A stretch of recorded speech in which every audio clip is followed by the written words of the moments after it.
दोस्तों, आपका अपने इस YouTube चैनल पर हार्दिक स्वागत है। आज है 2 अगस्त और CHSL के एग्ज़ाम चल रहे हैं, तो हम बात करते हैं फर्स्ट एंड सेकंड शिफ्ट में आए हुए क्वेश्चंस के बारे में। तो आगे बढ़ते हैं। IPL 2023 में ऑरेंज कप कैप किसने दिया गया था? तो IPL 2023 में ऑरेंज कैप है वो शुभमन गिल को दिया गया था। उन्होंने 890 रन बनाए थे। अगला सवाल है, अनुच्छेद 23 किससे संबंधित है? तो अनुच्छेद 23 है वो शोषण के विरुद्ध अधिकार से संबंधित है। अगला सवाल है, प्रधानमंत्री कौशल विकास योजना की शुरुआत कब हुई थी? तो प्रधानमंत्री कौशल विकास योजना है उसकी शुरुआत है वो 2015 में हुई थी। भारत की पहली महिला गोल्फर कौन है जिसने लेडीज यूरोपियन टूर जीता है? तो वह पहली महिला गोल्फर है वो है अदिति अशोक। आगे बढ़ते हैं। 1909 में फिजिक्स में नोबेल पुरस्कार किसने जीता था? तो 1909 में है वो फिजिक्स में नोबेल पुरस्कार है वो कार्ल फेर्डिनेंट ब्रोन ने जीता था। अगला सवाल है, मेंडलीफ ने आवर्त सारणी का आविष्कार कब किया था? तो मेंडलीफ ने आवर्त सारणी का आविष्कार है वो 1869 में किया था। अगला सवाल है, निम्न में से कौन प्रसिद्ध संतूर वादक है? ठीक है, तो निम्न में से प्रसिद्ध संतूर वादक पूछे थे अपने को, तो उनमें से एक नाम था वो था शिव कुमार शर्मा का, जो कि प्रसिद्ध संतूर वादक हैं। अगला सवाल है, एल्यूमिनियम के संयंत्र किस राज्य में अधिक है? तो एल्यूमिनियम के संयंत्र है वो उड़ीसा राज्य में सबसे अधिक है। अगला सवाल है, विधवा पुनर्विवाह महासंघ की स्थापना किसने की थी? तो विधवा पुनर्विवाह महासंघ की स्थापना है वो विष्णु शास्त्री पंडित ने की थी। अगला सवाल है, बंधन बैंक का हेडक्वार्टर कहाँ स्थित है? तो बंधन बैंक का हेडक्वार्टर है वो कोलकाता में स्थित है। अगला सवाल है, रुक्मणी अरुंडेल देवी को 1956 में कौन से पुरस्कार से सम्मानित किया गया था? तो अरुणी अरुंडेल देवी को 1956 में पद्म भूषण से सम्मानित किया गया था।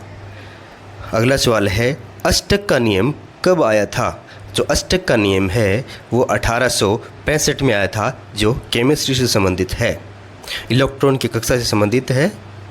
अगला सवाल है, उत्तर प्रदेश गवर्नमेंट ने 2023 में किस जनजाति को ST में शामिल किया है? उत्तर प्रदेश सरकार ने 2023 में है वो गोंड जाति को ST में शामिल किया है।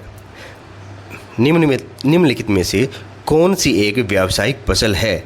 तो वो है बैंगन, कपास आदि। अगला सवाल है, नौका दौड़ किस राज्य से संबंधित है? नौका दौड़ है वो केरल राज्य से संबंधित है। सोमनाथ मंदिर किस राज्य में है? तो प्रसिद्ध सोमनाथ मंदिर है वो गुजरात राज्य में स्थित है। अगला सवाल है, बेरी रोग किस विटामिन की कमी से होता है? तो बेरी रोग है वो विटामिन B की कमी से होता है। अगला सवाल है, उष्णकटिबंधीय क्षेत्र में 40 डिग्री और उसके बीच होता है, क्या होता है? 770। अगला सवाल है, कोणार्क का सूर्य मंदिर किस वंश के राजा ने बनाया था?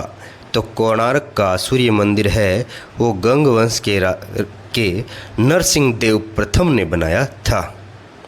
अगला सवाल है, यदि ब्याज में कमी आती है तो अर्थव्यवस्था में क्या फ़र्क पड़ेगा?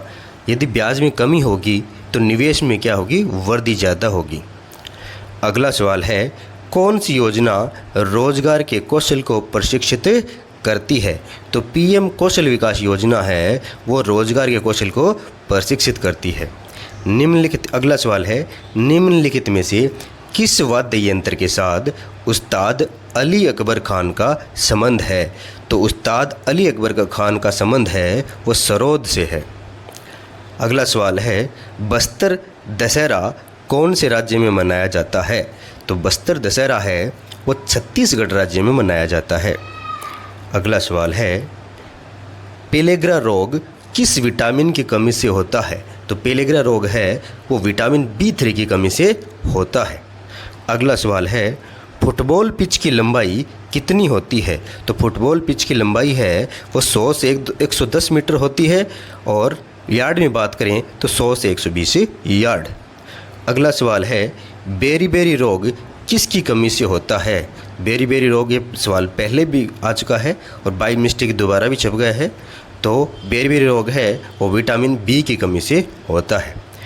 अगला सवाल है तंजौर मंदिर कहाँ स्थित है। जो तंजौर मंदिर है वो तमिलनाडु में स्थित है। अगला सवाल है मंजू भार्गवी किस शास्त्रीय नृत्य से संबंधित है। तो इनका संबंध है वो कुचिपुड़ी से है। अगला सवाल है आयुष्मान कार्ड योजना के अंतर्गत दी जाने वाली योजनाएं किस अनुच्छेद के अंतर्गत आती है। तो ये जो हेल्थ से संबंधित योजनाएं हैं वो अनुच्छेद 47 के अंतर्गत आती है। अगला सवाल है भारत के स्वतंत्रवीय ग्रैंड मास्टर कौन है। तो वो है आदित्य मित्तल। अगला सवाल है राजस्थान स्वास्थ्य का अधिकार विधेयक लाने वाला देश का कौन सा राज्य है। तो वो है पहला राज्य। तो राजस्थान प्रथम राज्य है जिसने स्वास्थ्य का अधिकार विधेयक लाया है। अगला सवाल है महात्मा गांधी रोजगार गारंटी के अंतर्गत कितने दिन का रोजगार दिया जाता है। तो वो है 100 दिन। अगला सवाल है CRR कौन निर्धारित करता है। तो ये है वो मौद्रिक नीति समिति के 6 सदस्य या फिर कह सकते हैं RBI के 6 सदस्य निर्धारित करते हैं। अगला सवाल है 20वां दिल्ली इंटरनेशनल शतरंज का खिताब किसने जीता है। तो वो है अरविंद चिदम्बरम। अगला सवाल है यदि कोई व्यक्ति किसी एक अपराध के लिए सज़ा पा लेता है और दोबारा फिर से अपराध कर देता है तो क्या उसे दोनों अपराध की सज़ा मिलती है। ये किस अनुच्छेद से संबंधित है। तो ये अनुच्छेद 22 से संबंधित है। अगला सवाल है वुमेन वेट लिफ्टिंग में गोल्ड जीतने वाली प्रथम भारतीय महिला कौन थी। तो वो थी मीराबाई चानू। अगला सवाल है निम्नलिखित में से कौन सा नृत्य से संबंधित है। इसमें पूछा है निम्नलिखित में से कौन सा नृत्य से संबंधित नहीं है। तो अपन सभी जानते हैं जो श्रेया घोषाल जी हैं वो एक प्रसिद्ध सिंगर हैं। अगला सवाल है सालवुड, सागौन, नीम और शीशम के लिए कितने सेंटीमीटर वर्षा की आवश्यकता होती है। तो इनके लिए 70 से 200 सेंटीमीटर वर्षा की आवश्यकता होती है। अगला सवाल है जनवरी 2023 तक DGCA के महानिदेशक कौन है। तो जनवरी 2023 तक DGCA की महानिदेशक हैं वो हैं विक्रमदेव दत्त।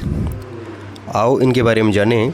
केंद्र सरकार ने 21 जनवरी 2023 को नागरिक विमानन महानिदेशालय जिसे DGCA कहा जाता है के अगले प्रमुख के रूप में विक्रम देवदत्त की नियुक्ति को मंजूरी दी है। यानी कि 21 जनवरी 2023 से नागरिक विमानन महानिदेशालय के प्रमुख हैं वो हैं विक्रम देवदत्त। आगे बढ़ते हैं। अगला सवाल है किस राज्य में सर्वाधिक लोहा एवं इस्पात उद्योग है। तो इसका राइट आंसर हो जाएगा कर्नाटक राज्य में। विस्तार से देखें तो भारत के लौह अयस्क उत्पादन में उड़ीसा का योगदान आधे से अधिक है जिसका उत्पादन 2019 के दौरान 120 मिलियन टन था, लेकिन वर्तमान में वो है कर्नाटक सबसे ज़्यादा है।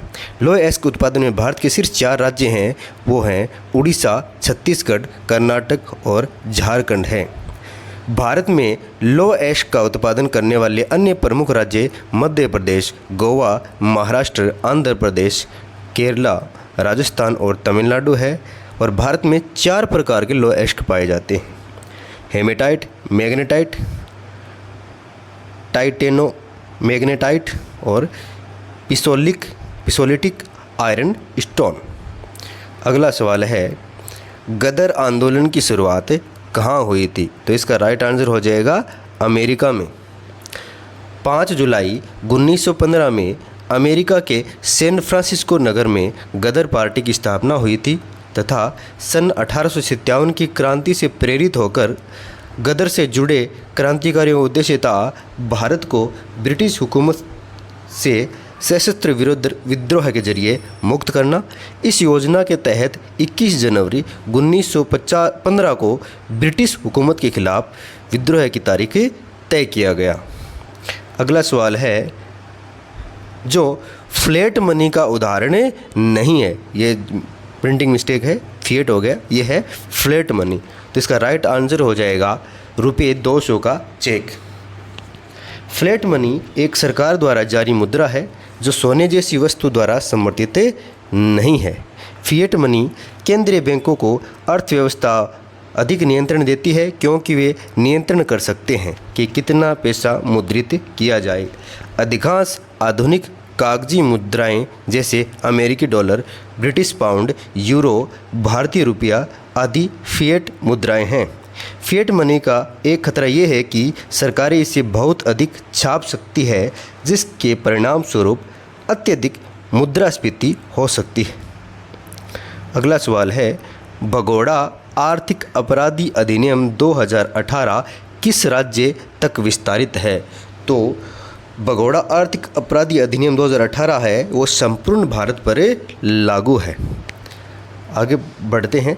जब किसी व्यक्ति को कानूनी रूप से फरार मान लिया जाता है, तब अपराध संहिता यानी सीआरपीसी की धारा 82 के तहत फरार व्यक्ति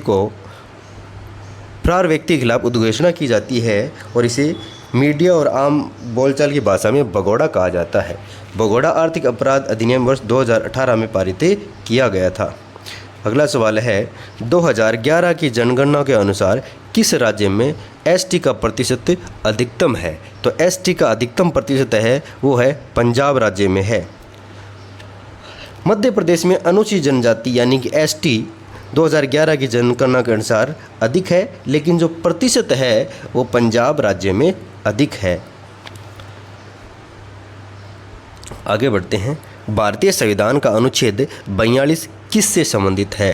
तो भारतीय संविधान का अनुच्छेद 42 है वो काम की न्याय संगतता और मानवीय परिस्थितियाँ और मातृत्व राहत के प्रावधान से संबंधित है। अगला सवाल है, स्टार्च का पता लगाने के लिए कौन सा परीक्षण किया जाता है? तो स्टार्च का पता लगाने के लिए आयोडीन परीक्षण किया जाता है। और जाने तो ड्रॉपर का उपयोग कर आयोडीन के विलयन की थोड़ी सी मात्रा लें। आलू के अर्क वाली परख नली में आयोडीन की विलयन की 5 बूंदें मिलाएं और नीले काले रंग से आलू के अर्क में स्टार्च की उपस्थिति का पता चलता है।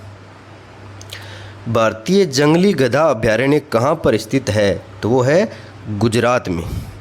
संपूर्ण छोटे रण के कच्छ को भारतीय जंगली गधा अभयारण्य के रूप में जाना जाता है, जो वनस्पतियों और जीवों के केंद्र के रूप में जाने वाले बेट्स नामक द्वीपों में बिंदुकृत समुद्र के तल की समतल भूमि का एक स्थलाकृत विहीन प्रसार है। ये सबसे बड़ा वन्यजीव अभयारण्य है और ये गुजरात में स्थित है, यानी कि छोटे रण को है वही भारतीय जंगली गधा अभयारण्य है। अगला सवाल है, अरुणाचल प्रदेश में एडी ट्राइब के द्वारा कौन सा नृत्य किया जाता है? तो वो है टप्पू डांस। अरुणाचल प्रदेश में कुछ लोकप्रिय लोक नृत्य हैं, जैसे लामू, चलो, हिराई खानिंग, पोपीर, पोनुंग, पासी कोकंगी, रेखामपाडा, रोपी, शेर और मो नृत्य। अधिकांश नृत्य शैलियाँ कोरस गीतों के साथ होती हैं। अगला सवाल है, इंडिया वर्सेज ऑस्ट्रेलिया की ओडीआई सीरीज़ में पहले मैच में इंडिया कितने विकेट से जीता था, जो मार्च 2023 में हुई थी? तो इंडिया ने ऑस्ट्रेलिया को 5 विकेट से हराया था। अगला सवाल है, किस अभिनेत्री नृत्यांगना को 2011 में पद्म भूषण से सम्मानित किया गया था? तो वह थी वहीदा रहमान। अगला सवाल है, मनसबदारी प्रणाली की शुरुआत किसने की थी? तो मनसबदारी प्रणाली की शुरुआत वह है तो अकबर के शासनकाल में हुई थी। आगे जाने, मनसबदारी प्रणाली 1595 से 96 ईस्वी में अकबर के द्वारा शुरू की गई मुगल साम्राज्य की प्रशासनिक व्यवस्था थी। मनसब शब्द अरबी मूल का है, जिसका अर्थ है रैंक या स्थिति। इस प्रणाली ने इसलिए एक सरकारी अधिकारी को रैंक को निर्धारित किया। धन्यवाद दोस्तों, ये हमने है थर्ड शिफ्ट का एनालिसिस किया और आपके पास और यदि क्वेश्चन है तो हमें कमेंट कीजिए और हमारे चैनल को सब्सक्राइब कीजिए। इसमें 2 क्वेश्चन और थे। एक थे कि डीजे पूरी है वो किस वाद्य यंत्र से संबंधित है, और एक सवाल ये था यदि महंगाई बढ़ती है तो जीडीपी पे क्या प्रभाव पड़ता है। इन दोनों के आंसर है वो आप हमें कमेंट बॉक्स में भेजिए। धन्यवाद।